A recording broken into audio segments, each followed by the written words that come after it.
Hi, it's Steve. Today we'd like to show you how to change the dairy door on your refrigerator. It's a really easy job. Let me show you how we do it. Now to change this part, we're simply going to open up the refrigerator door. And if your old dairy door is still in place, just depress one side, pull it towards you, lift it away from the mounting stud on the liner, discard the old part,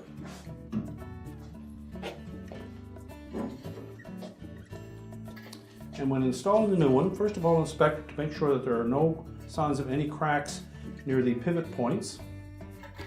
We'll also make sure that the notched out portion is facing down.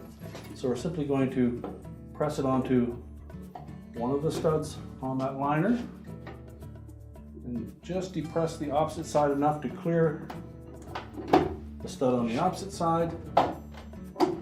Make sure it turns freely. And your repair is complete.